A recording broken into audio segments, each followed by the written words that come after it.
Hello friends, welcome to our channel. ఈరోజు నేను class 9 biology chapter 1 part 2 explain చేయబోతున్నాను. The topic is components of cell. సెల్లో ఉండే components గురించి ఈరోజు చూద్దాం. Plasma membrane. The plasma membrane is also known as the cell membrane. Plasma మెంబ్రెయిన్ని cell membrane అని కూడా అంటారు. It is a membrane found in all the living cells and it separates the inner part of the cell from the outer part. అంటే ఈ plasma membrane అనేది cell యొక్క inner part నుండి cell యొక్క outer పార్ట్ని సపరేట్ చేస్తుంది. అంటే ఇదొక అడ్డం ఒకటి ఉంటుంది. ఇప్పుడు సపోజ్ ఒక ఇల్లు ఉంది, దాని చుట్టూ ఒక కాంపౌండ్ కట్టారు. ఇప్పుడు ఆ ఇల్లు అనేది inner part of the cell, చుట్టూ కాంపౌండ్ అనేది ప్లాస్మా మెంబ్రేన్, చుట్టూ బయటంతా outer part of the cell. అలా అనమాట. అలా ప్లాస్మా మెంబ్రేన్ అనేది సెల్ యొక్క ఇన్నర్ పార్ట్ని కవర్ చేసి దాన్ని అవుటర్ పార్ట్తో సపరేట్ చేస్తుంది. In the case of plant cells, a cell wall is the outermost covering while cell membrane lies beneath. The same is the case for some bacterial cells as well. కానీ plant సెల్స్లో మాత్రం plasma membrane కంటే plasma membrane తర్వాత ఇంకొక layer ఉంటుంది, దాన్ని cell wall అంటారు. It is the outermost covering. ఈ plasma membrane అనేది ఈ సెల్ వాల్కి ఇన్నర్ పార్ట్ ఆఫ్ ది సెల్కి మధ్యలో ఉంటుంది. అలా ఈ సెల్ వాల్ అనేది కొన్ని బ్యాక్టీరియల్ సెల్స్ కూడా ఉంటాయి. Next, structure of plasma membrane. ఇక్కడ మనం క్లియర్గా ఇచ్చా చూడండి ఫ్రెండ్స్.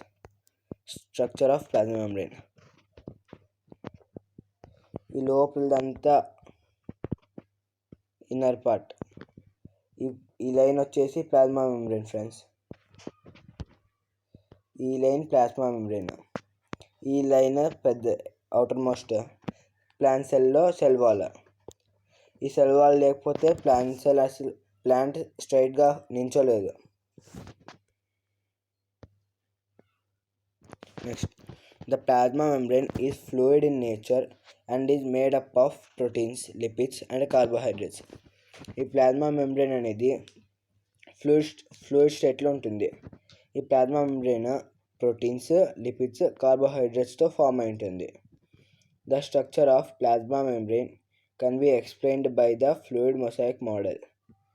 ఈ ప్లాస్మా మెంబ్రేన్ స్ట్రక్చర్ని మనం ఫ్లూయిడ్ మొజాయిక్ మోడల్ ద్వారా క్లియర్ కట్గా అర్థం చేసుకోవచ్చు. అసలు ఫ్లూయిడ్ మొజాయిక్ మోడల్ ఎవరు కనిపెట్టారో చూద్దాం. It was first proposed by Garth Nicolson and SG Singer in 1972. 1972లో ఇద్దరు scientist, Garth Nicolson and SJ Singer, వీళ్ళిద్దరూ కలిసి 1972లో ఈ ఫ్లూయిడ్ మొజాయిక్ మోడల్ని ప్రపోజ్ చేశారు. According to this model, the cell membrane is made up of a lipid bilayer, 2 types of protein molecules. వాళ్ళు చెప్పిన మోడల్ ప్రకారం సెల్ మెంబ్రేన్ అనేది ఒక లిపిడ్ బిలేయర్ వల్ల ప్లస్ ఇంకా 2 టైప్స్ ఆఫ్ ప్రోటీన్ మాలిక్యూల్స్ వల్ల ఫామ్ అయింది. The lipid bilayer forms highly viscous fluid in which 2 types of protein molecules, intrinsic and extrinsic proteins, are organized in mosaic manner. ఆ lipid bilayer అనేది ఒక highly viscous ఫ్లూయిడ్ని form చేస్తుంది దాని చుట్టూ. దాంట్లోనే ఈ 2 టైప్స్ ఆఫ్ ప్రోటీన్ మాలిక్యూల్స్ అంటే intrinsic and extrinsic, ఇవి రెండు మొసైక్ మేనర్లో ఆర్గనైజ్ అయి ఉంటాయి. The intrinsic proteins are embedded in the bilayer completely or partially. ఈ ఇంట్రిన్సిక్ ప్రోటీన్స్ అనేవి ఆ బిలేయర్లో కంప్లీట్గా ఎంబెడెడ్ అయినా ఉంటాయి, లేదంటే పార్షియల్గా ఉంటాయి. And extrinsic proteins occur superficially. అంటే ఈ ఎక్స్ట్రిన్సిక్ ప్రోటీన్స్ అనేవి outside of the bilayer, outer part of the సెల్లో మనకు కనిపిస్తాయి బాగా. ఇది చూడండి friends, outer cell lipid bilayer, ఇదంతా లిపిడ్ బిలేయర్ ఫ్రెండ్స్. దీంట్లో ఇదంతా outer of the cell, outside of the cell, కిందంతా ఇన్సైడ్ ఆఫ్ ది సెల్. అంటే ఇప్పుడు ఇది లిపిడ్ బిలేయర్ అనేది మనకి ఇక్కడ ఒక ప్లాస్మా మెంబ్రేన్ లాగా. ఇక్కడ మనకి proteins, carbohydrate chains, transport of protein, phospholipids, ఇవన్నీ ఉంటాయి ఇలా లిపిడ్ బిలేయర్లో. ఇక్కడ అవుట్ సైడ్ ఆఫ్ ది సెల్లో ఎక్స్ట్రిన్సిక్ ప్రోటీన్స్ అనేవి మనకి ప్రజెంట్ అయి ఉంటాయి. ఇన్సైడ్ లేదంటే ఇక్కడ లిపిడ్ బిలేయర్ మధ్యలో ఇక్కడ ఇంట్రెన్సిక్ ప్రోటీన్ అనేవి మనకు కనిపిస్తాయి. Next functions of plasma membrane. Plasma membrane యొక్క ఫంక్షన్స్ ఏవో ఇప్పుడు చూద్దాం. It provides protection to the cell along with a fixed environment in the interior. ఈ ప్లాస్మా మెంబ్రెయిన్ అనేది సెల్కి ప్రొటెక్షన్ అందిస్తుంది. అలాగే సెల్కి ఒక fixed environment in the interior of the cell. Interior of the సెల్లో ఒక ఫిక్స్డ్ ఎన్వైరన్మెంట్ని క్రియేట్ చేస్తుంది. పైగా దాని బయట నుంచి ఏమైనా ఎక్స్టర్నల్ డ్యామేజ్ వస్తుంటే దాన్ని ప్రొటెక్ట్ చేస్తుంది సెల్ని. It gives form to the cell. సెల్కి ఒక పర్టికులర్ షేప్, ఎందుకంటే అది చుట్టూ సరౌండ్ అయి ఉంటుంది కాబట్టి ఆ సెల్కి ఒక పర్టికులర్ షేప్ని అది ఇస్తుంది. It maintains individually of the cell. ఇది ప్లాస్మా మెంబ్రెయిన్ అనేది దేని మీద డిపెండ్ కాదు, దానికి అది ఇండివిజువల్గా ఉంటుంది. It keeps the cell contents in place and prevents their mixing with the extra cellular materials. ఈ ప్లాస్మా మెంబ్రెయిన్ అనేది సెల్ యొక్క కంటెంట్స్ని ఎక్కడెక్కడ ఉంచాలో అక్కడక్కడ ఉంచుతుంది. వాటిని అవి కలుసుకోకుండా, అంటే mixing with extra cellular materials, అంటే మిగతా సెల్యులర్ మెటీరియల్స్ మిక్స్ కాకుండా ప్రివెంట్ చేస్తుంది. Next it protects the cell from injury. ఆ సెల్కి ఏమైనా ఇంజ్యూరీ అయితే అది ప్రొటెక్ట్ చేస్తుంది. అంటే ఇప్పుడు సపోజ్ మన బాడీకి ఏమైనా దెబ్బ తగిలింది అనుకోండి, డెటాల్ అట్లాంటివన్నీ పూస్తాం కదా, అలా అది ప్రొటెక్ట్ చేస్తుంది ఆ ఇంజ్యూరీ కాకుండా. It forms organelles within the cytoplasm. సైటోప్లాజంలో అది ప్లాస్మా మెంబ్రెయిన్ అనేది ఆర్గనెల్స్ని ఫామ్ చేస్తుంది. Its junction keep the cells together. అంటే ఇప్పుడు ఆ ప్లాస్మా మెంబ్రెయిన్ ఒక సెల్ ప్లాస్మా మెంబ్రెయిన్, ఇంకో సెల్ ప్లాస్మా మెంబ్రెయిన్ రెండు కలిసి అతుక్కుంటాయి. అప్పుడు ఈ రెండు సెల్స్ పక్కనే ఉంటాయి. Its junction keep the cells together. అవి రెండింటి కలయిక ఆ రెండు సెల్స్ని పక్కనే ఉంచుతుంది. Next in the case of white and red blood cells it is flexible as it aids in the movement through the blood capillaries. కానీ white blood cells and red blood సెల్స్కి వచ్చేసరికి ఈ ప్లాస్మా మెంబ్రెయిన్ అనేది ఫ్లెక్సిబుల్గా ఉంటుందన్నమాట. ఎందుకంటే ఆ white blood cells red blood cells అన్నీ మూవ్మెంట్ అవుతుంటాయి, అంటే కదలాడుతూ ఉంటాయి కదా బ్లడ్ క్యాపిలరీస్లో, దానికోసం అది ఫ్లెక్సిబుల్గా ఉంటుంది ప్లాస్మా మెంబ్రెయిన్ ఆడ. The plasma membrane is the primary responsible component for interacting with adjacent cell. అంటే ఈ ప్లాస్మా మెంబ్రెయిన్ అనేది ప్రైమరీ రెస్పాన్సిబుల్ కాంపోనెంట్, అంటే ఇప్పుడు పక్క సెల్స్తో ఇంటరాక్ట్ అయ్యేకి, అడ్జసెంట్ సెల్స్ అంటే పక్క సెల్స్, వాటితో ఇంటరాక్ట్ అయ్యేకి ప్లాస్మా మెంబ్రెయిన్ అనేది main. The plasma membrane is a selectively permeable barrier between the cells. ఈ ప్లాస్మా మెంబ్రెయిన్ అనేది ఒక సెలెక్టివ్లీ పర్మియబుల్ బ్యారియర్, అంటే ఇప్పుడు రెండు సెల్స్ మధ్య ఇప్పుడు ఒక సెల్ నుండి ఒక సెల్యులార్ మెటీరియల్ ఇటు సైడ్ రావాలా, అప్పుడు ఈ ప్లాస్మా మెంబ్రెయినే ఇది రావచ్చా లేదా అని డిసైడ్ చేసి పర్మిషన్ ఇస్తుంది. అప్పుడే ఆ సెల్యులార్ మెటీరియల్ లోపలికి వస్తుంది, లేకపోతే అది లోపలికి రాలేదు. It's permeability properties ensure that essential molecules such as glucose, amino acids and lipids readily enter the cell. Metabolic intermediates remain in the cell and waste compounds leave the cell. ఈ permeability properties ఏమి, సెల్కి కావాల్సిన essential molecules glucose, amino acids and lipids అవి ఎప్పుడు enter అవుతూనే ఉంటాయి cells, readily enter the cell. అలాగే metabolic intermediates and waste compounds leave the cell. ఈ మెటబాలిక్ ఇంటర్మీడియట్స్, వేస్ట్ కాంపౌండ్స్ ఇవన్నిటిని సెల్ వదిలేస్తుంది ఆ ప్లాస్మా మెంబ్రెయిన్ నుంచి. In other words plasma membranes are selectively permeable. They allow some substances but no others. ఈ plasma membrane అనేది selectively permeable, ఇవి కొన్ని పదార్థాలని పంపిస్తుంది దాని ద్వారా, బట్ అన్నీ ఇలా చేయలేవు, ఓన్లీ ప్లాస్మా మెంబ్రెయిన్ మాత్రమే ఇలా చేస్తుంది. నెక్స్ట్ సో ప్లాస్మా మెంబ్రెయిన్ ఏమనుకోవచ్చు, plasma membrane is also known as selectively permeable membrane. Next if the membrane were to lose this selectively, the cell would no longer be able to maintain homeostasis or sustain itself and it would be destroyed. ఒకవేళ ఈ selectively permeable membrane లూజ్గా ఉంటే గిన the cell would no longer be able to maintain sustain itself, అంటే తనని తాను అది కాపాడుకోలేదు ఇది గిన్ లూజ్ ఉంటుంది plasma membrane, so it would be destroyed, దాని ద్వారా అది డెస్ట్రాయ్ అయిపోయే కూడా ఛాన్సెస్ ఉన్నాయి. Next transport across plasma membrane. Plasma membrane ద్వారా ట్రాన్స్పోర్ట్స్ని ఏమేమంటారు, అవి ఎన్ని స్టెప్స్ అవి చూద్దాం. Transporting substances across the plasma membrane can require that the cell use some of it's energy. Transport జరగాలంటే ప్లాస్మా మెంబ్రేన్ వచ్చి అది ఖచ్చితంగా సెల్లో జనరేట్ అయ్యే కొంచెం ఎనర్జీని వాడుకుంటుంది. If energy is used the transport is called active transport. ఒకవేళ అప్పుడు అది ట్రాన్స్పోర్టింగ్ జరిగేటప్పుడు ఎనర్జీ గెయిన్ వాడిందనుకో, ఆ ట్రాన్స్పోర్ట్ని యాక్టివ్ ట్రాన్స్పోర్ట్ అంటారు. If molecules can pass through the plasma membrane without using energy, the molecules are using passive transport. ఒకవేళ కొన్ని మాలిక్యూల్స్ ప్లాస్మా మెంబ్రేన్ నుంచి ట్రాన్స్పోర్ట్ అవుతుంటే ఎనర్జీ యూజ్ చేయకోకుండా ఆ మాలిక్యూల్స్ అనేవి ప్యాసివ్ ట్రాన్స్పోర్ట్ని ఎంచుకుంటాయి. అంటే విత్ ఎనర్జీ ట్రాన్స్పోర్ట్ జరిగితే అది active transport, without using energy జరిగితే అది ప్యాసివ్ ట్రాన్స్పోర్ట్. బాగా గుర్తుపెట్టుకోండి. Transporting substances across the plasma membrane can require that the cell use some of it's energy. First సెల్లో ట్రాన్స్పోర్టింగ్ జరగాలంటే కొంచెం సెల్లో జనరేట్ అయ్యే కొంచెం ఎనర్జీని ప్లాస్మా మెంబ్రేన్ వాడుకుంటుంది. అది ఒకవేళ ఎనర్జీ ట్రాన్స్పోర్ట్ జరిగేటప్పుడు వాడుకుంటే దాన్ని యాక్టివ్ ట్రాన్స్పోర్ట్ అంటారు. అదే ఒకవేళ కొన్ని మాలిక్యూల్స్ ఎనర్జీ వాడుకోకుండా లోపలికి ఎంటర్ అవుతుంటాయి ప్లాస్మా మెంబ్రేన్ నుంచి, అప్పుడు ఆ మాలిక్యూల్స్ అనేవి ప్యాసివ్ ట్రాన్స్పోర్ట్ ద్వారా లోపలికి వచ్చింటాయి. అంటే ఎనర్జీ యూజ్ చేయకోకుండా లోపలికి వచ్చింటాయి. నెక్స్ట్ ప్యాసివ్ ట్రాన్స్పోర్ట్ అంటే ఏమో చూద్దాం. Substances move down the concentration gradient to across the membrane using its own kinetic energy. అంటే సబ్స్టాన్సెస్ లోపలికి వచ్చేస్తాయి గ్రాడియంట్కి, టు ద కాన్సన్ట్రేషన్ గ్రాడియంట్. ఇటు సైడ్ మనకు ఆ సబ్స్టాన్సెస్ కావాల్సినవి ఇటు సైడ్ ఉంటాయి. సో వాటి దగ్గర ఉండే ఎనర్జీ కైనెటిక్ ఎనర్జీతో ఆ మెంబ్రేన్ని క్రాస్ చేసి ఇటు సైడ్కి వచ్చేస్తాయి. No carrier proteins are required.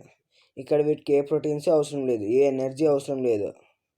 Next a membrane can allow molecules to be passively transported through it in 2 ways, diffusion and osmosis. ఈ ప్యాసివ్ ట్రాన్స్పోర్ట్ని మెంబ్రేన్ 2 రకాలుగా అలౌ చేస్తుంది. ఒకటి డిఫ్యూజన్ ద్వారా, రెండో ఆస్మోసిస్ ద్వారా. A membrane can allow molecules to be passively transported through it in 2 ways. అంటే ఈ passive transport అంటేనే ఎనర్జీ యూజ్ చేయకుండా లోపలికి ట్రాన్స్పోర్ట్ కావడం. అలా ఈ మెంబ్రేన్ 2 రకాలుగా చేసుకుంటుంది ప్యాసివ్లీ ట్రాన్స్పోర్టింగ్లో. ఒకటి డిఫ్యూజన్, ఇంకోటి osmosis. Diffusion is a passive process of transport. It is the process by which substance uniformly spreads into another substance by random movement of its particles from region of higher concentration to a lower concentration. ఈ diffusion అంటే ఏమి, ఒక substance యూనిఫామ్గా ఇంకో సబ్స్టాన్స్లోకి random మూమెంట్తో spread అయిపోవడం. అంటే ఇప్పుడు higher concentration నుంచి lower కాన్సన్ట్రేషన్కి వచ్చేస్తుంది యూనిఫామ్గా. Materials move within the cells cytosol of diffusion and certain materials move through the plasma membrane by diffusion. Materials move within the cell's cytosol of diffusion and certain materials move through the plasma membrane by diffusion. అంటే కొన్ని materials cells యొక్క సైటోజల్లో కదలాడుతుంటాయి ఈ diffusion process వల్ల. కానీ certain materials అంటే కొన్ని materials మాత్రం plasma మెంబ్రేన్లోనే diffusion process ద్వారా అక్కడే కదలాడుతూ ఉంటాయి. Diffusion expends no energy. డిఫ్యూజన్ అనేది ఎనర్జీని పెంచదు, తగ్గించదు, వాడదు. Very small sized substances such as molecules, ions, water, gases generally move across plasma membrane through diffusion. Very small sized substances అంటే చిన్నగా మన కంటికి నేకడై కనిపించనివి. మాలిక్యూల్స్, అయాన్స్, వాటర్ అంటే వాటర్ మాలిక్యూల్స్, గ్యాసెస్, ఇవన్నీ కూడా ప్లాస్మా మెంబ్రేన్ నుంచి డిఫ్యూజన్ ప్రాసెస్ ద్వారా లోపలికి పోయిస్తాయి సెల్ లోపలికి. ఇక్కడ మనకి ఎగ్జాంపుల్ ఇచ్చారు చూడండి ఫ్రెండ్స్. ఒక అబ్బాయి వాటర్లోకి పర్ఫ్యూమ్లో కలిపి ఒక కెమికల్ వేస్తున్నాడు. అది డిఫ్యూజన్ ద్వారా స్లోగా మొత్తం వాటర్ అంతా పాకిడుస్తుంది. ఇక్కడ వేస్తే ఆ డిఫ్యూజన్ ప్రాసెస్ ద్వారా ఇక్కడ కెమికల్లో హయ్యర్ కాన్సన్ట్రేషన్ ఉంటుంది, వాటర్లో లోయర్ కాన్సన్ట్రేషన్ ఉంటుంది. దాని ద్వారా ఇది మొత్తం వాటర్లోకి మిక్స్ అయిపోయిస్తుంది. మనం ఎప్పుడైతే దాన్ని స్ప్రే చేస్తామో ఇక్కడ ఉండే గ్రీన్ అంతా ఎయిర్ మాలిక్యూల్స్, ఈ పర్పుల్ అంతా పర్ఫ్యూమ్ మాలిక్యూల్స్. ఇక్కడ మనం ఏం చదువుకున్నాం ముందులో, it spreads uniformly random movement with the other substance. ఇక్కడ ఎయిర్ మాలిక్యూల్స్లోకి అది యూనిఫామ్గా ర్యాండమ్గా స్ప్రెడ్ అయిపోయింది. అలాగా డిఫ్యూజన్ ప్రాసెస్ అంటే ఇంతే, ఎక్కువ ఏం లేదు దీనికి. నెక్స్ట్ ఇక్కడ చూడండి ఫ్రెండ్స్, డిఫ్యూజన్లో హయ్యర్ కాన్సన్ట్రేషన్ నుంచి లోయర్ కాన్సన్ట్రేషన్కి ఇట్లా మారిపోతుంటాయి. ఇక్కడ నుండి అన్నీ ఇక్కడికి పోయిస్తుంటాయి. Next balanced concentration.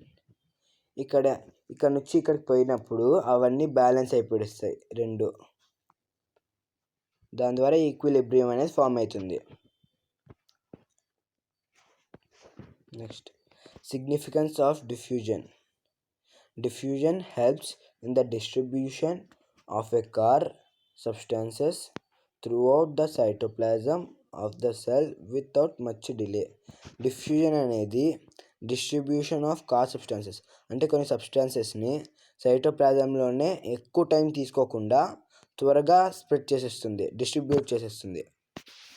అది డిఫ్యూజన్కి ఉన్న significance. It helps in the exchanges of respiratory gases, అంటే oxygen and carbon dioxide, between the body cells and their environment.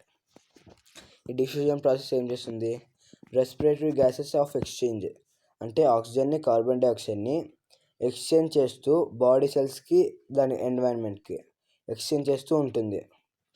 Various materials such as gases, liquids and solids dissolve in the medium or that is air or liquid by diffusion. చాలా materials like gases కానీ, liquids కానీ, solids కానీ ఎయిర్లో కానీ లిక్విడ్లో కానీ ఈజీగా dissolve అయిపోతాయి. ఏ process ద్వారా, diffusion ద్వారా. అదే ఇక్కడ మనం మాట్లాడుకున్నాం. ఇక్కడ ఇది ఒక గ్యాస్ కెమికల్ అనేది అది వాటర్లో, లిక్విడ్లో కలిసిపోయి ఈజీగా డిఫ్యూజన్ ప్రాసెస్ అనేది వచ్చేసింది. Next loss of water in vapours from the aerial parts of the plants occurs through diffusion. అంటే loss of water in various from the aerial parts of the plants అంటే transpiration occurs through diffusion. Flowers of plants spread aroma through diffusion. అంటే ఇప్పుడు diffusion ద్వారా మనకి gases కానీ, liquids అన్నీ బయటకు వస్తుంటాయి కదా, దాని ద్వారా అరోమాస్ అంటే స్మెల్ కూడా వస్తుంది బయటికి, ఫ్లవర్స్ ఆఫ్ ప్లాంట్స్ అట్లా.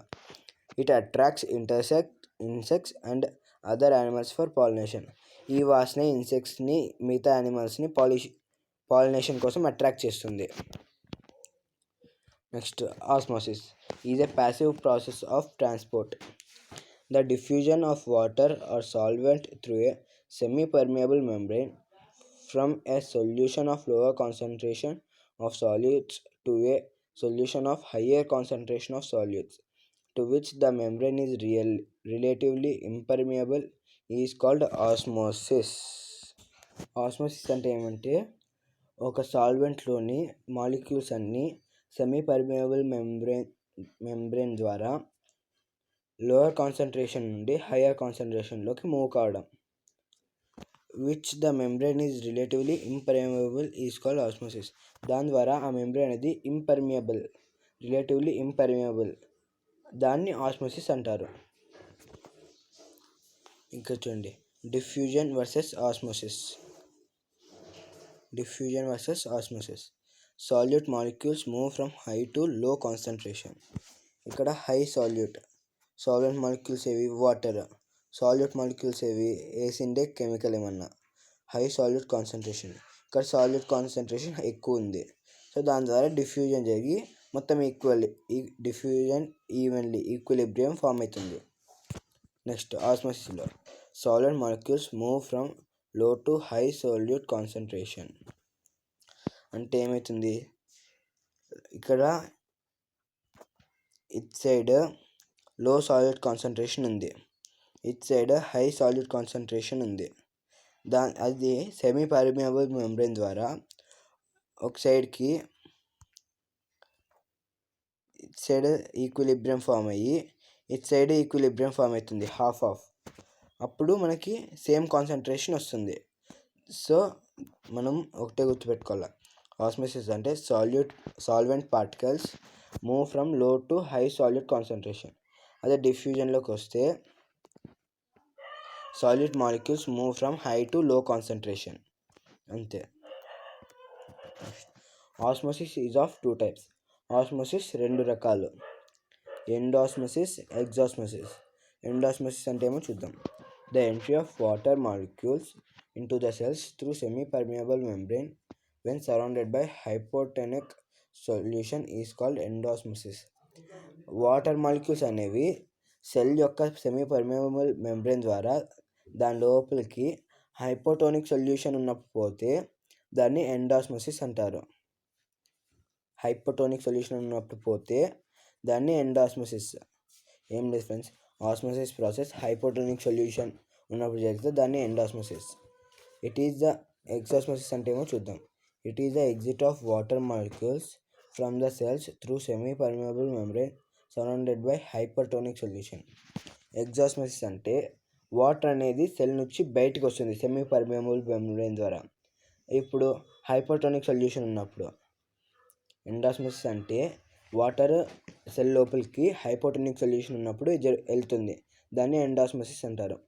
ఎగ్జాస్మోసిస్ అంటే సెల్లోని వాటర్ బయటకు వచ్చేసి సెమీ పర్మియబుల్ మెంబ్రేన్ ద్వారా అప్పుడు అక్కడ ఉండే హైపోటోనిక్ సొల్యూషన్, అప్పుడు వాటర్ అంతా బయటకు వచ్చేస్తుంది. ఈక్విలిబ్రియం ఫామ్ చేయడానికి, రెండిట్లోనూ ఈక్విలిబ్రియం ఫామ్ చేయడానికి అన్ని జరుగుతుంటాయి. Fate of animal or plant cell in hypotonic and isotonic solution.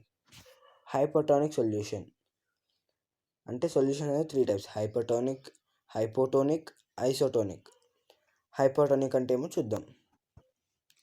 The concentration of solute in a solution is more than that of cell, therefore the cell will lose water by exosmosis and shrink. Hypotonic solution అంటే ఆ సొల్యూషన్లో salute concentration ఎక్కువ ఉంటుంది, cell కంటే salute concentration ఎక్కువ ఉంటుంది. దాని ద్వారా equilibrium form చేయడానికి ఆ సెల్లోని వాటర్ అంతా బయటకు వచ్చేస్తుంది, అప్పుడు ఎగ్జాస్మోసిస్ అనేది జరుగుతుంది. దానివల్ల ఆ సెల్ అనేది shrink అయిపోతుంది. Next, hypotonic solution. The concentration of solute in a solution is less than that of cell.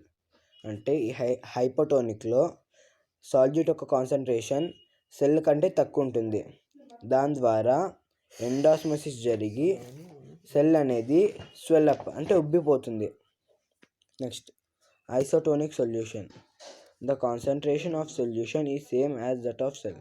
అంటే ఆ సొల్యూషన్ యొక్క కాన్సన్ట్రేషన్ ప్లస్ సెల్ యొక్క కాన్సన్ట్రేషన్ రెండు సేమే, అప్పుడు therefore there will be no movement of water and cell size will remain same. అప్పుడు water యొక్క movement ఏమీ ఉండదు, పైగా సెల్ సైజ్ ఎంత ఉంటుందో అంతే ఉంటుంది, సేమ్. బాగా గుర్తుపెట్టుకోండి ఫ్రెండ్స్.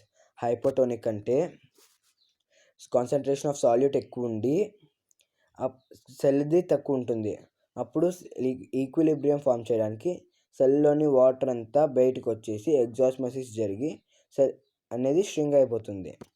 నెక్స్ట్, హైపోటోనిక్ సొల్యూషన్ అంటే సాల్యూట్ యొక్క కాన్సన్ట్రేషన్ సెల్ కంటే తక్కువ ఉంటుంది, అప్పుడు ఈక్విలిబ్రియం ఫామ్ చేయడానికి the cell will gain water by ఎండాస్మోసిస్.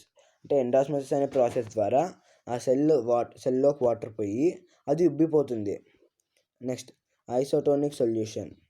The concentration of solution is same as that of cell. ఇక్కడ ఐసోటోనిక్లో మాత్రం కాన్సన్ట్రేషన్ ఆఫ్ సొల్యూషన్, సెల్ రెండు ఒకటే ఉంటుంది, దేర్ఫోర్ వాటర్లో చేంజ్ ఉండదు, సెల్ సైజ్ కూడా రిమైన్ సేమ్. నెక్స్ట్, ఇక్కడ ఇచ్చారు చూడండి ఫ్రెండ్స్. హైపోటోనిక్లో the cells inflate and eventually burst. అంటే ఉబ్బిపోయి అవి హైపోటోనిక్లో బ్రస్ట్ అయిపోతాయి. Water is transported into the cell. ఇక్కడ మనం ముందు మాట్లాడుకున్నప్పుడు ఎండాస్మోసిస్ ద్వారా వాటర్ అనేది సెల్ లోపలికి పోతుంది, అప్పుడు అది ఉబ్బి బ్లాస్ట్ అయిపోతుంది. Solute concentration inside the cell is higher, అప్పుడు దాని ద్వారా అది ఉబ్బిపోతుంది. నెక్స్ట్, ఐసోటోనిక్లో the amount of water transported into the cell equal to the amount of water transported out from the cell. అంటే సెల్లోకి ఎంత వాటర్ అయితే పోతుందో అంత వాటర్ బయటకు వస్తుంది, సో అక్కడ సెల్స్ ఏమీ కావు. So solute concentration inside the cell is equal to the solute solution outside the cell. So concentrations రెండు ఈక్వల్ అవుతాయి కాబట్టి సెల్స్కి ఏమీ కావు, వాటర్కి ఏమీ కావు. Next hypotonic. The cells shrink, water is transported out from the cell. హైపర్టోనిక్లో వాటర్ అనేది సెల్ నుండి బయటికి పోయిస్తుంది ఎగ్జాస్ట్ ద్వారా. సో దాంతో సెల్ అనేది shrink అయిపోతుంది. Solid concentration inside the cell is lower. ఎందుకంటే సాలిడ్ కాన్సన్ట్రేషన్ అనేది తక్కువ ఉంది. సో దాని ద్వారా ఏమవుతుంది, shrink అయిపోతుంది. బాగా గుర్తుపెట్టుకోండి ఫ్రెండ్స్. హైపోటోనిక్ అంటే సెల్ ఇన్ఫ్లేట్ అయ్యి బ్రస్ట్ అయిపోతుంది. ఐసోటోనిక్లో సేమ్గా ఉంటుంది, ఏం కాదు. హైపర్టోనిక్లో shrink అయిపోతుంది, వాటర్ అంతా పోయి. హైపోటోనిక్లో వాటర్ అంతా లోపలికి వస్తుంది. ఐసోటోనిక్లో ఎంతైతే లోపలికి వస్తుందో అంతే వాటర్ బయటికి పోతుంది. నెక్స్ట్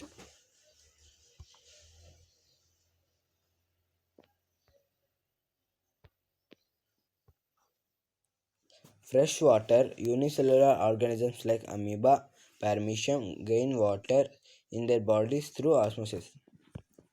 మీకు లాస్ట్ క్లాస్లో చెప్పాను, యూనిసెల్యులర్ ఆర్గానిజమ్స్ అంటే ఏమి? కేవలం ఒక సెల్తోనే ఫామ్ అయ్యే ఆర్గానిజమ్స్ లైక్ అమీబా, పార్మీషియం. ఇవి ఏం చేస్తాయి?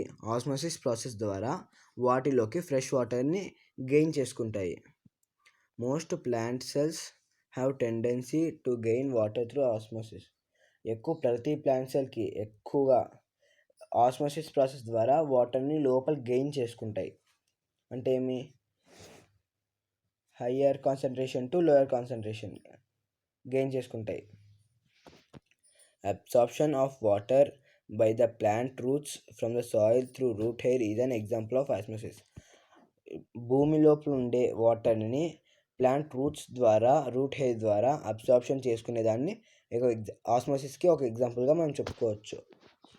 Stomata open and close at different times of the day due to osmotic movements of water. Osmotic movements of water ద్వారా స్టొమాటా రోజుకి ఒక్కో విధంగా, అంటే కొన్నిసార్లు ఒక 1000 టైమ్స్ ఓపెన్ క్లోజ్ అయింది అనుకో, కొన్నిసార్లు 950, అంటే కొన్నిసార్లు 900, అట్లా ఆస్మోటిక్ మూమెంట్స్ ఆఫ్ వాటర్ ద్వారా different times of the day open అవుతుంటుంది, క్లోజ్ అవుతుంటుంది. నెక్స్ట్ యాక్టివ్ ట్రాన్స్పోర్ట్ అంటే ఏమో చూద్దాం. ఇప్పటి వరకు మనం మాట్లాడుకునేది మొత్తం ప్యాసివ్ ట్రాన్స్పోర్ట్ గురించి. ఇప్పుడు యాక్టివ్ ట్రాన్స్పోర్ట్ గురించి చూద్దాం.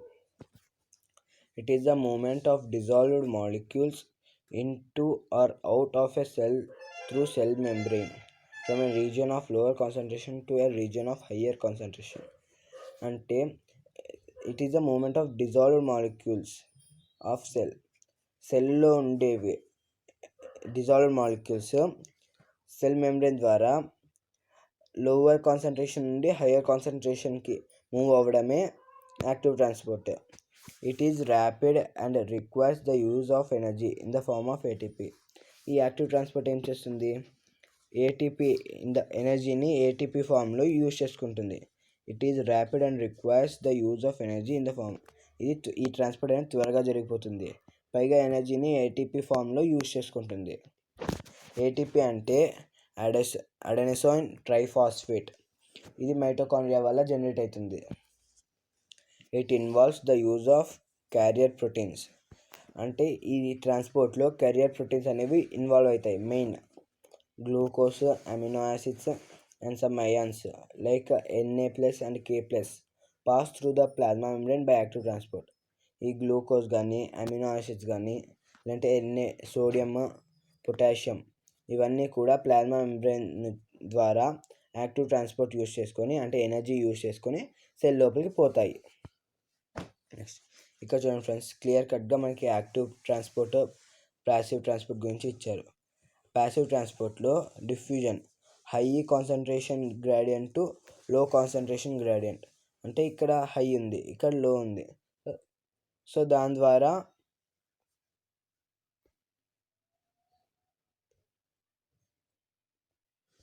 ఇక్కడ మనం చూసుకుంటే దీంట్లో ఇది ఎట్లన్నా పోవచ్చు వితౌట్ యూజింగ్. ఈ పార్టికల్స్ యొక్క కైనెటిక్ ఎనర్జీ యూజ్ చేసుకొని అది ప్లాస్మా మెంబ్రేన్ ద్వారా లోపలికి పోతుంది. కానీ ఇక్కడ ఈ ఫెసిలిటేటెడ్ డిఫ్యూజన్లో మాత్రం అవి ఇక్కడ ఈ ఓపెనింగ్స్లో మాత్రమే హై కాన్సన్ట్రేషన్ ఇచ్చి లో కాన్సన్ట్రేషన్లోకి పోతాయి. ఇక్కడ ఏ ఎనర్జీ యూజ్ అవుతుంది, ఆ ఏటీపీ యొక్క ఎనర్జీ యూజ్ అవుతుంది. దాని ద్వారా అవి ఈ ఓపెనింగ్స్ ద్వారానే అవి హై కాన్సన్ట్రేషన్ నుండి లో కాన్సన్ట్రేషన్లోకి పోతాయి. యాక్టివ్ ట్రాన్స్పోర్ట్ ఇది లో కానీ హై కానీ ఇది ఆ కాన్సన్ట్రేషన్ అయినా కానివ్వండి, ఇక్కడ నుండి పోవడము రావడము, ఇక్కడ పై నుండి కిందికి, కింద నుండి పైకి. ఇప్పుడు కింద నుండి పైకి పోయింది అనుకోండి, అక్కడ ఏటీపీ యూజ్ అవుతుంది. అదే కింద నుండి పైకి, పై నుండి కిందకి రెండు విధాలు జరుగుతున్నాయి అనుకోండి, ఇక్కడ ఏం అవసరం లేదు. హై ఆస్మోసిస్ ప్రాసెస్ ద్వారా అవి జరుగుతూనే ఉంటాయి. Next bulk transport. ఇది ఇంకో type of transport. There are materials that are too large to pass through the cell membrane using these methods. కొన్ని మెటీరియల్స్ పెద్దగా ఉంటాయి. ఈ సెల్ మెంబ్రెయిన్ నుండి ఈ మెథడ్స్ ద్వారా పట్టేకి కష్టమవుతుంది. There are times when a cell will need to engulf a bacterium or release a hormone. అప్పుడప్పుడు సెల్ కొన్ని బ్యాక్టీరియాస్ని తీసుకోవడం కానీ లేకపోతే ఒక హార్మోన్ని రిలీజ్ చేయాల్సి వస్తుంది. It is during these instances that bulk transport mechanisms are needed. ఈ టైంలోనే ఈ బల్క్ ట్రాన్స్పోర్ట్ అనేది అవసరం పడుతుంది. It involves transport of large amount of substances like macromolecules, lipid droplets and solid food particles across the plasma membrane by utilising energy.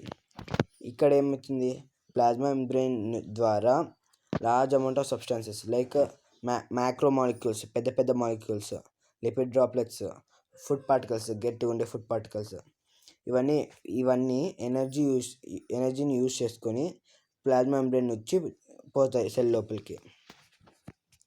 Endocytosis and exocytosis are the bulk transport mechanisms.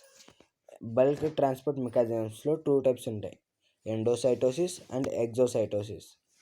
During bulk transport, large substances or large packages of small molecules are transported through the cell membrane, also known as the plasma membrane, by way of vesicles. అంటే ఈ small molecules అనేవి large substances or large packages, అంటే కొన్ని చిన్నవన్నీ కొన్ని కూడుకొని ఒక పెద్ద దానాకు అట్లా ఫామ్ అయ్యి అప్పుడు సెల్ మెంబ్రెయిన్ నుంచి లోపలికి పోతాయి. అంటే సెల్ మెంబ్రెయిన్ అంటే plasma membrane. By way of vesicles ద్వారా లోపలికి పోతాయి. Think of vesicles as little membrane sacs that can fuse with the cell membrane. ఈ వెసికల్స్ అంటే ఏమి, little membrane sacs that can fuse with the cell membrane. ఇవి cell మెంబ్రెయిన్తో కలిసి ఒక చిన్న మెంబ్రెయిన్ సాక్ని ఫామ్ చేస్తాయి, అంటే బ్యాగ్ లైక్ స్ట్రక్చర్, చిన్న మెంబ్రెయిన్ బ్యాగ్ లైక్ స్ట్రక్చర్ని. Cell membranes are compressed of a lipid bilayer. Cell మెంబ్రెయిన్స్లో ఏముంటాయి, లిపిడ్ బిలేయర్ ఉంటుంది. The walls of vesicles are also made up of a lipid bilayer.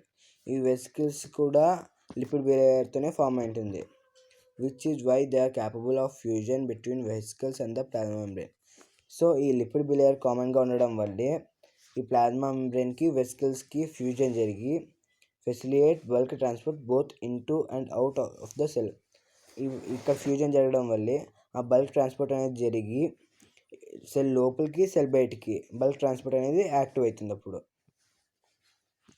Endocytosis అంటే ఏమో చూద్దాం. Endocytosis is the process by which cells taken in substance from outside of the cell by engulfing them in a vesicle.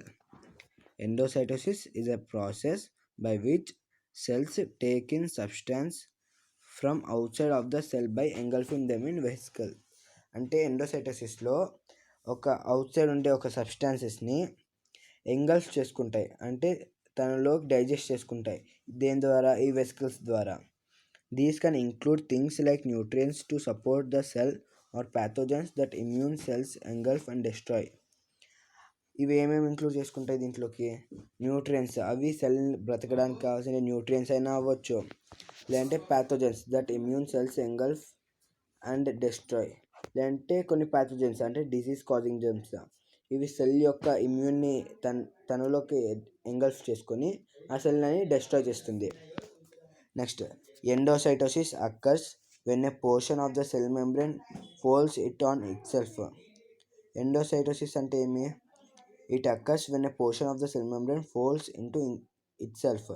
అంటే cell membrane తనలో తాను ముడుచుకున్నప్పుడు endocytosis అనేది జరుగుతుంది.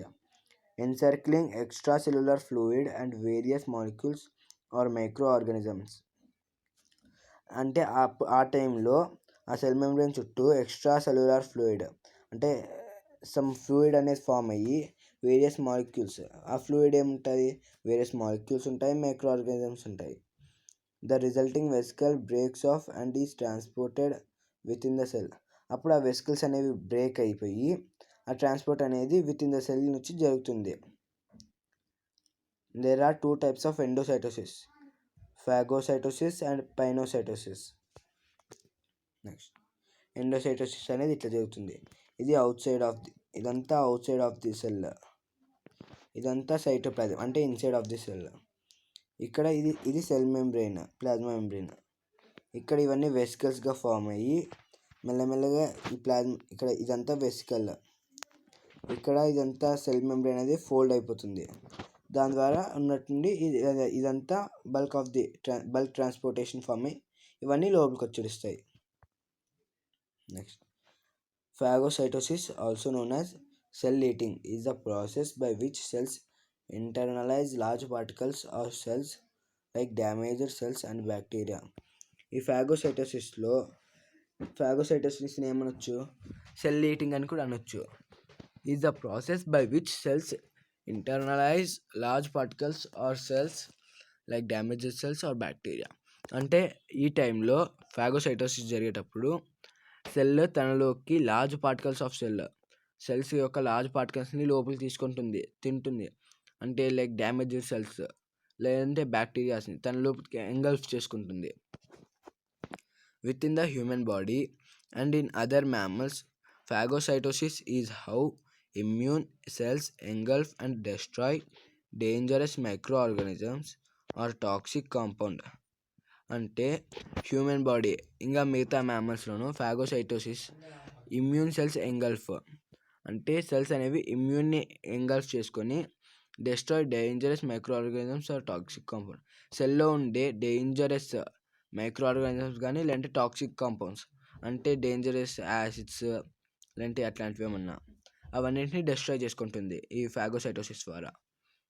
మ్యాక్రోఫేగస్ and neutrophils types of blood cells, white blood సెల్స్లో ఈ macrophages and neutrophils అనేవి types are the two primary phagocytes. ఇవి రెండు ఫాగోసైట్స్లో టూ ప్రైమరీ అంటే మెయిన్ అనమాట. These white blood cells are responsible for clearing out aged and damaged cells as well as disposing of infectious microorganisms. అంటే ఈ white blood cells అనేవి human బాడీలో very very important. ఎందుకంటే ఇవి డిసీజ్ అగెన్స్ట్గా ఫైట్ చేస్తాయి. Damaged సెల్స్ని అంటే cells చనిపోయిండేటివి అవన్నిటిని clear చేసేస్తుంది. నెక్స్ట్, ఇదిగోండి ఫ్రెండ్స్ ఇక్కడ చూపిస్తారు ఎంట్రాప్మెంట్ ఆఫ్ ఫుడ్ పార్టికల్ని మనం ఎలా సెల్ లోపలికి తెచ్చేసుకుంటుంది, ఎలా డైజెస్ట్ చేసుకుంటుంది. ఇదిగోండి ఫ్రెండ్స్, ఇది న్యూక్లియస్, ఈ ఎల్లో పార్ట్ అంతా సైటోప్లాజం, ఈ గ్రీన్ డాట్స్ అంతా లైజోజోమ్స్, ఈ బయట ఉండే లేయర్ అంతా ప్లాజ్మా మెంబ్రేన్, ఈ రెడ్ కలర్ది ఫుడ్ పార్టికల్. ఇది మెల్లమెల్లగా అనేది ప్లాజ్మా మెంబ్రేన్ ఇట్లా ఫోల్డ్ చేసేసుకుంటుంది ఇక్కడ. అప్పుడు ఫుడ్ అనేది దాని లోపలికి వచ్చేస్తుంది. దాని ద్వారా అది డైజెషన్ చేసేసుకుంటుంది. ఆ లైజోజోమ్స్ అన్నీ, ఈ గ్రీన్ అన్ని లైజోజోమ్స్ ఆ ఫుడ్ చుట్టూ చేరి ఆ ఫుడ్లో కలిసిపోయి డైజెషన్ చేసేస్తాయి. దాని ద్వారా ఈ సెల్ అనేది తనకు కావాల్సిన ఫుడ్ని తను తెచ్చుకుంటుంది. Formation of food vacuole within the cell. Food vacuole ఎలా ఫామ్ అవుతుంది? Fusion of lysosomes with food vacuole. ఆ లైజోజోమ్స్ కలిసి ఆ ఫుడ్ వాక్యూల్తో ఫుడ్ని కలిసి ఎలా ఫుడ్ని డైజెస్ట్ చేసేస్తాయి. Next, pinocytosis, also known as cell drinking, is common in plant and animal cells. During pinocytosis, the cell takes in substances from the extracellular fluid that it needs to function. ఈ పైనోసైటోసిస్ జరిగేటప్పుడు extra cellular ఫ్లూయిడ్స్ని తనలోకి తీసేసుకుంటుంది cell అనేది. ఇక్కడ ఇచ్చా చూడండి friends, ఇదంతా extra cellular fluid. ఇలా మెల్లమెల్లగా gap వచ్చి వెసికల్స్ ద్వారా అది లోపలికి వచ్చేసి పోయి ఇక్కడ వెసికల్ ఫామ్ అయిపోయి ప్లాస్మా మెంబ్రేన్ ద్వారా సైటోప్లాజం ద్వారా అది అనేది లోపలికి వచ్చేస్తుంది. Is common in plant. ఈ పైనోసైటోసిస్ అనేది ప్లాంట్ సెల్స్లోను యానిమల్ సెల్స్లోను common. These include things like water, ఇంకా కొన్ని ఇలా పైనోసైటోసిస్లో జరిగేవి వాటర్, ఇంకా etcetera etcetera. Exocytosis is a process by which cells move materials from within the cells into the extracellular fluid. ఎగ్జోసైటోసిస్లో సెల్ తనలో ఉండే పార్టికల్స్ని ఎక్స్ట్రా సెల్యులార్ ఫ్లూయిడ్లోకి వదిలేస్తుంది, అంటే లోపల నుండి బయటికి పంపించేస్తుంది. ఎగ్జోసైటోసిస్లో exocytosis occurs when a vesicle fuses with the plasma membrane allowing its contents to be released outside the cell. ఈ vesicle and plasma membrane fusion అయ్యేటప్పుడు ఎక్సోసైటోసిస్ అనేది జరుగుతుంది. ఆ టైంలో సెల్ యొక్క కంటెంట్స్ని బయటికి రిలీజ్ చేసేస్తుంది. Exocytosis is responsible for removal of undigested food left in the food vacuoles in the cell. ఈ ఎక్సోసైటోసిస్ ఎందుకు? ఏదైనా ఫుడ్ డైజెస్ట్ చేసుకున్నప్పుడు అన్డైజెస్టెడ్ ఫుడ్ మిగిలితే దాన్ని ఎక్సోసైటోసిస్ ద్వారా బయటికి పంపించేస్తుంది cell. Secretion of substances such as hormones and enzymes. ఈ ఎక్సోసైటోసిస్ ఎందుకు? ఏమైనా హార్మోన్స్ రిలీజ్ చేయాలన్నా లేదంటే ఎంజైమ్స్ రిలీజ్ చేయాలన్నా ఈ ఎగ్జోసైటోసిస్ ఖచ్చితంగా జరుగుతుంది. ఇందులో ఎగ్జోసైటోసిస్కి ఫస్ట్ ఇవన్నీ లోపల ఫస్ట్ ప్రాసెస్ ఇక్కడ లోపల ఉంటాయి. ఇక్కడ నుండి సెల్ అనేది బయటికి పంపించాలనుకుంటుంది. ఇక్కడ ఫ్యూజన్ వెసికల్తో ఫ్యూజన్ జరిగినప్పుడు ప్లాస్మా మెంబ్రేన్కి సెల్ మెంబ్రేన్కి ఆ టైంలో ఇదంతా బయటకు వదిలేస్తుంది. దీన్ని ఎగ్జోసైటోసిస్ అంటారు. ఈ బయటంతా ఎక్స్ట్రా సెల్యులార్, లోపలంతా సైటోప్లాజమ్. ఇది వచ్చేసి cell membrane. Next, this is the end of part 2. Wait for part 3. మేము ఇంకా దీన్ని కొన్ని పార్ట్స్గా చేసి చెప్పాలనుకుంటున్నాము. సో పార్ట్ 3 కోసం వెయిట్ చేయండి. Thanks for watching this video. Please like, share, subscribe our channel. Bye friends.